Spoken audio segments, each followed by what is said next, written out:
तो hey guys, crypto currency यानी कि क्रिप्टो कॉइनों की तरफ से ये काफ़ी सारी अपडेट, काफ़ी सारी न्यूज़। तो क्या कुछ न्यूज़ निकल गई हैं इस मार्केट से, उसकी बात करेंगे हम। तो स्टार्ट करते हैं। बात करें फर्स्ट न्यूज़ जो निकल गई सूई की तरफ से। सूई की तरफ से क्या न्यूज़ होने वाली है, तो यहाँ पे देखो 21 शेयर जो काफ़ी बड़ी फर्म है वो फाइल करती हुई नज़र आ रही है यहाँ पे सूई के ETF के लिए। और इससे पहले कैनरी कैपिटल जो भी काफ़ी बड़ी फर्म थी उसने ही फाइल किया था सूई का ETF नेस्डेक के थ्रू ही।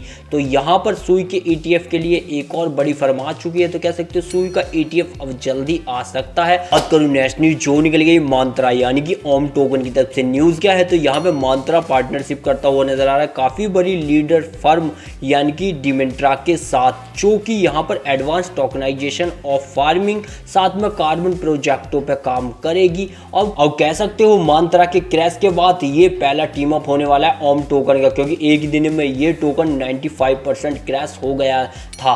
तो कह सकते हो ये टीम अप ठीक ही है फिलहाल। बात करूँ नेक्स्ट न्यूज जो निकल गई आइस ओपन नेटवर्क की तरफ से। न्यूज़ क्या है, तो यहाँ पर ice open network AI nexus के साथ एक तरीके से पार्टनरशिप करता हुआ नजर आ रहा है, ताकि 3D AI आइडेंटिटी लेयर को यहाँ पर बढ़ावा दिया जा सके, साथ में Web3 डिसेंट्रलाइज ऐपों को भी दोस्तों।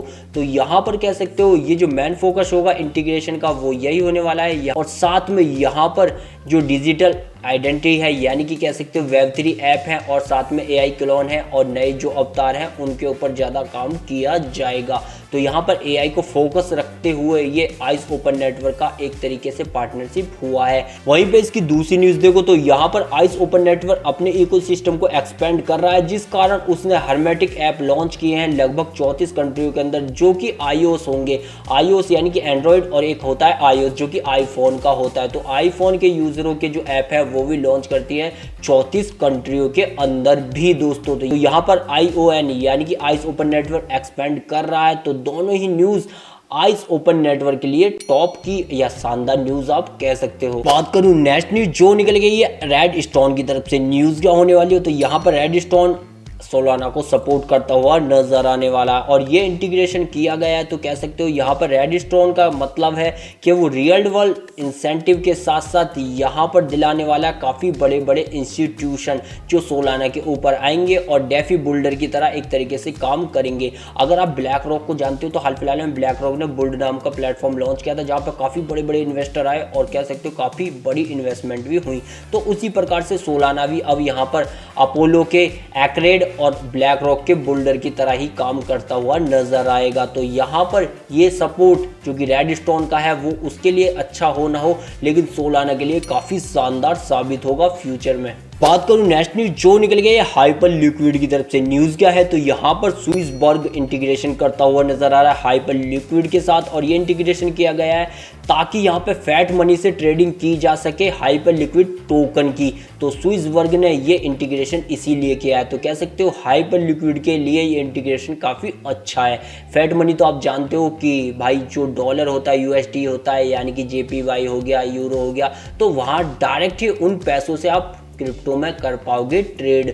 ये काम कर रहा है स्विसबर्ग, जो कि इस इंटीग्रेशन के साथ हाइपर लिक्विड के लिए अच्छा साबित होगा। तो नेक्स्ट न्यूज जो निकल गई है टोन कॉइन की तरफ से। न्यूज़ क्या है, तो यहाँ पर टोन 16% जंप मार सकता है, क्योंकि यहाँ पे 300 मिलियन का फंड और साथ में XAI की इक्विटी मिलने वाली है, क्योंकि यहाँ पर इंटीग्रेशन हुआ है ग्रॉक के साथ यार, जो कि आपको तो पता है भाई ग्रॉक हाल फिलहाल में कितना ही फेमस हुआ है। लेकिन वहीं पर दूसरी न्यूज़ भी टोन की तरफ से आई है कि यहाँ पर ब्लैक रॉक भी सोच रहा है कि 1.5 बिलियन का बॉन्ड ऑफर करे 5 साल के लिए यहाँ पे टोन कॉइनों को। तो ये मार्केट में फिलहाल न्यूज़ अभी कंफर्म नहीं की है कि बॉन्ड को ऑफर किया है या नहीं, बट ये बात चल रही है जिसका टोन भाग भी रहा है। लेकिन थर्ड न्यूज़ टोन की आप देखो तो यहाँ पे टोन ब्लॉकचेन है ना, वो अपॉइंट कर चुकी है फॉर्मर वीज़ा के एग्जीक्यूटिव यानी कि निकोला को। और निकोला को जो मेन काम होगा वो टोन के अंदर क्या होगा, तो इसका मेन मकसद होगा, फोकस करेगा वो इंटरऑपरेबिलिटी पे, सिक्योरिटी पे, साथ में स्केलेबिलिटी पे और खासकर टोन पेमेंट के ऊपर दोस्तों। तो यहाँ पर कह सकते हो तीनों न्यूज़ टोन के लिए काफी शानदार न्यूज़ है। बात करूँ नेक्स्ट न्यूज़ जो निकल गई एवालांच की तरफ से। न्यूज़ क्या होने वाली है, तो यहाँ पे देखो न्यू जर्सी काउंटी ने लगभग 240 बिलियन की रियल एस्टेट की प्रॉपर्टी रिकॉर्ड करके AI क्लाउड जो कि फिलहाल चल रहा है एवा का क्लाउड से, और यहाँ पर एवलांच की ब्लॉकचेन पर डाल दी। और यही काम कुछ दिनों पहले इंडिया में भी हुआ था, यानी कि न्यू जर्सी की जो लगभग रियल एस्टेट की 240 बिलियन की प्रॉपर्टी थी वो डाल दी गई है। अगर किसी को प्रॉपर्टी खरीदनी है ब्लॉकचेन पे जाके वो यहाँ पर आराम से देखेगा, और यहाँ पे ब्लॉकचेन पे अगर वो जाएगा तो समझ सकते हो वॉल्यूम बढ़ता जाएगा। तो एवलांच के लिए ये रिकॉर्ड की गई प्रॉपर्टी काफ़ी काम आने वाली है फ्यूचर तक, और यहाँ पर कह सकते हो रियल एस्टेट के लिए यूज़ होगी ये ब्लॉकचेन भी। तो कह सकते हो ये एवलांच के लिए गुड न्यूज़ है। बात करूँ नेक्स्ट न्यूज़ जो निकल गई लूप रिंग की तरफ से, न्यूज़ क्या है तो यहाँ पे देखो लूप रिंग अपने वॉलेट को क्लोज करता हुआ नजर आ रहा है, और 30 जून को ये क्लोज कर देगा। तो उससे पहले आप अपने जितने भी डिजिटल असेट हैं यहाँ से ट्रांसफ़र कर लें, और फाइनली ये ऑफलाइन हो जाएगा 30 जून को। तो उससे पहले अपने डिजिटल असेट को ट्रांसफ़र कर लीजिएगा। बात करूँ नेक्स्ट न्यूज़ जो निकल गई माइंड नेटवर्क की तरफ से, न्यूज़ क्या है तो माइंड नेटवर्क और गेटा का यहाँ पार्टनरशिप होती हुई नजर आई है, और इन दोनों ने लॉन्च किया है प्राइवेसी फर्स्ट डाटा इंफ्रास्ट्रक्चर, जो किया है उन्होंने एजेंटिक AI के लिए, यानी कि ये भी एजेंट AI से पीछे नहीं रहने वाले, क्योंकि सारे ही नेटवर्क आपको पता है AI एजेंट का मॉडल अपना रहे हैं। तो यहाँ पर ये माइंड नेटवर्क का पार्टनरशिप काफ़ी अच्छा है गेटा के साथ, यानी कि ये इंटीग्रेशन काफ़ी शानदार है। बात करूँ नेक्स्ट न्यूज़ जो निकल गई वीचैन की तरफ से, न्यूज़ क्या है तो वीचैन का जो EVM है और साथ में GSUN का जो RPC है वो अपग्रेड करते हुए नजर आ रहे हैं, ताकि उन्होंने खोल डाले हैं मिलकर लगभग 1 मिलियन डेवलपर के लिए गेट, जो कि Web3 डेवलपर्स होंगे। तो Web3 डेवलपर्स के लिए क्या फ़ायदा होगा तो यहाँ पर 1 मिलियन जो डेवलपर हैं वो डिप्लॉय कर पाएंगे अपने इथेरियम को डिसेंट्रलाइज ऐप पे विदाउट राइटिंग कोड के भी।